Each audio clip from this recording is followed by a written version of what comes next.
This is the meeting of the New York State Athletic Commission. We will now call to order. It is 11:20, and we have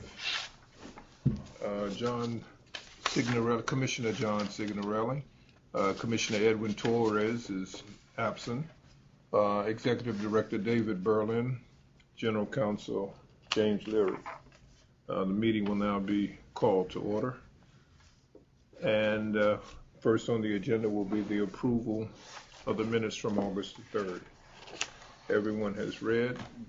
Do I have a motion on the floor? I make a motion to accept. Second? Passed by unanimous approval. The old business? None. There's none. New business. Discussion of the Bulletin 2015-4, suspension of overweight boxers. I will read it into the minutes. Commission Bulletin 2015-4, suspension of overweight boxers. Professional boxers have an obligation at the official weigh-in for a bout to weigh in at or below the weight set forth in the bout contract. A boxer who fails to make weight violates his or her obligations under the bout contract, damages the boxer's opponent in the sport of boxing, and does a disservice to him or herself.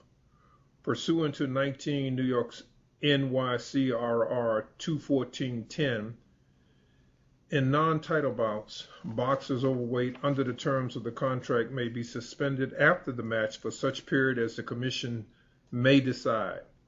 It is the sense of the commission that boxers who weigh in over the contracted weight should be suspended as follows. For a first violation of the terms of the contract, 90 days. For a second violation of the terms of the contract, 180 days. For a third violation of the terms of the contract, 270 days. For fourth or subsequent violations of the terms of the contract, a time period as determined by the Commission, but no less than 270 days. The suspension period will apply to all boxers in non-title bouts pursuant to 19 NYS 214.10, and to all boxers in title bouts pursuant to the Commission's authority to act in the best interest of boxing. The Commission reserves the right to take any additional disciplinary action it deems appropriate based on 1. Whether the bout is canceled as a result of one or both boxers weighing in over the contracted weight. 2. The amount by which a boxer weighs in over the contracted weight. Or 3. Any other aggravating factors. Additional disciplinary action may include, but is not limited to, suspensions, revocations, and a fine. This will be implemented by the vote of the commissioners on August 25th, 2015. Is there a motion on the floor? I make a motion to accept it. Second? All in favor? Okay, unanimously approved.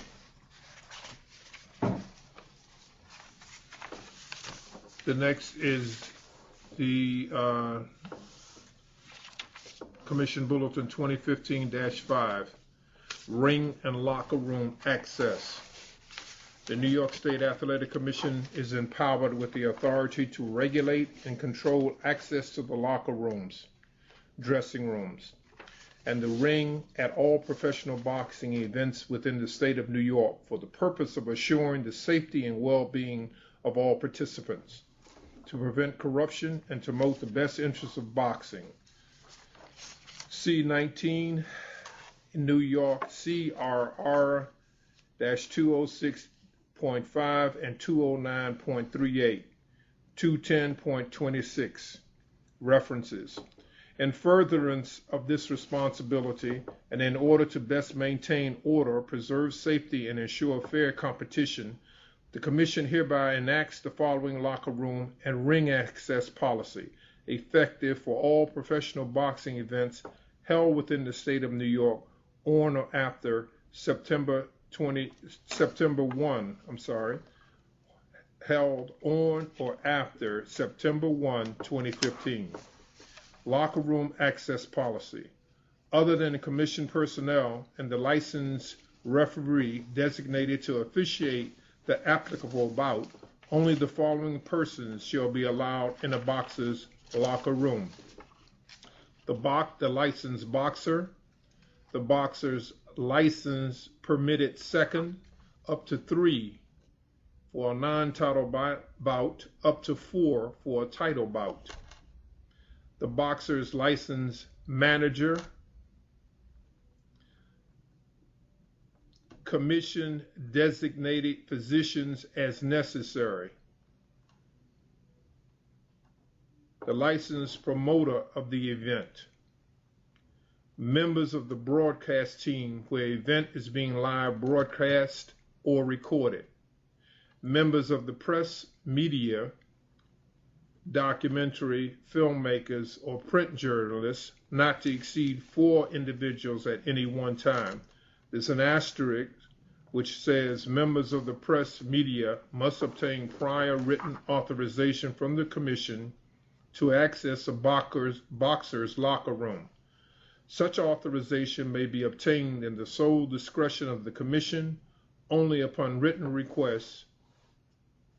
Such written requests must be received by the commission at least 5 business days in advance of the boxing event.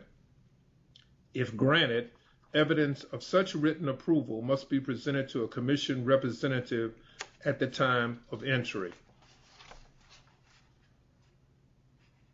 Number 8, police officers, venue security, EMTs, and other public officials actually on duty as needed. 9, staff of the promoter and or venue may enter the locker rooms to perform necessary maintenance, custodial, and attendant tasks such as replenishing ice, assisting with cleanup, supplying chairs and towels, etc.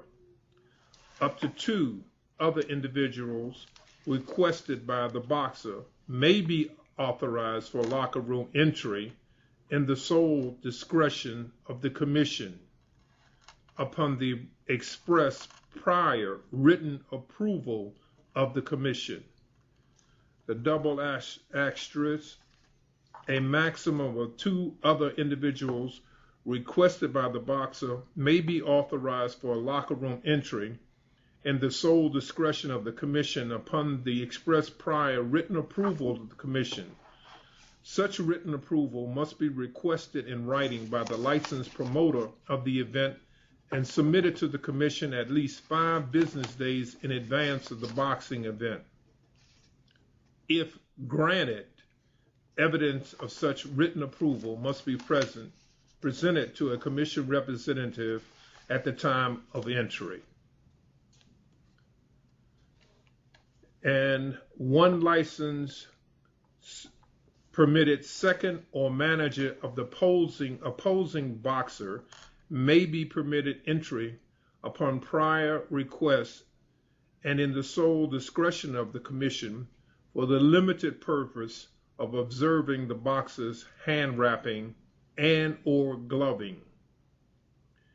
Any such person granted entry must exit immediately upon completion of the hand wrapping and or gloving.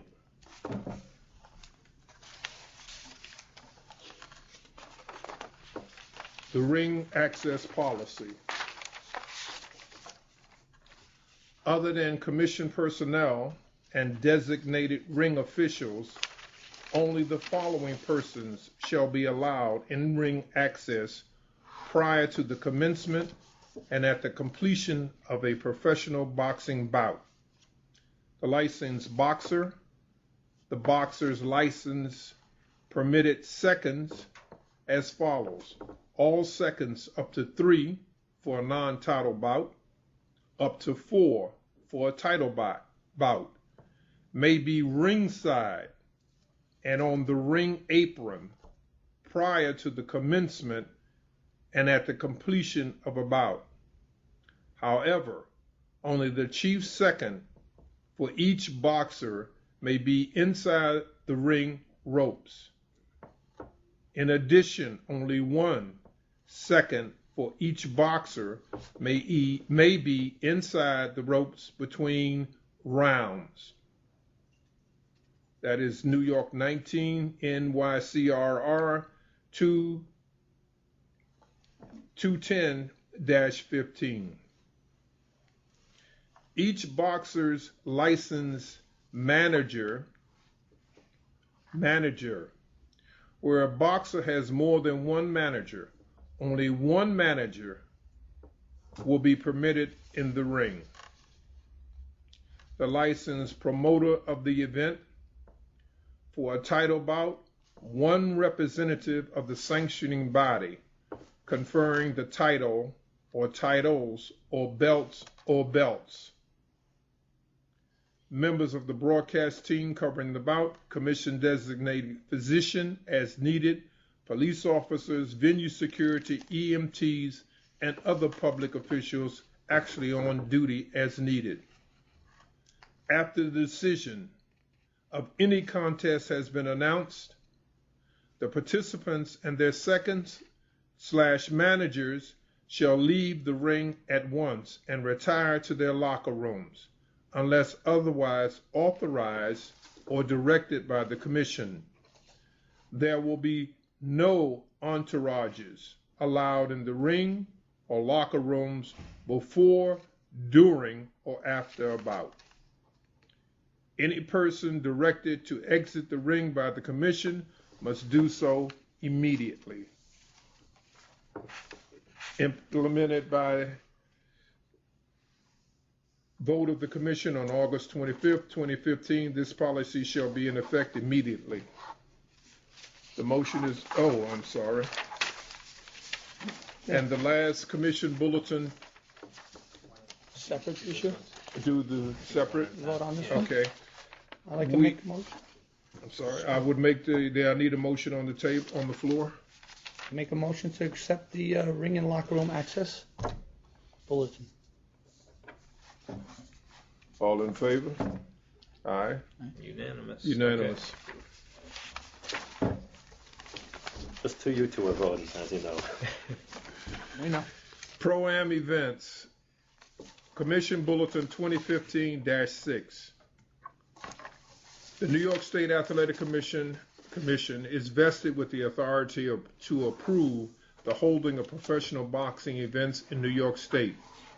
This is preceded by McKinney's New York Unconsolidated Laws, the title of 25, 8905, and 8906.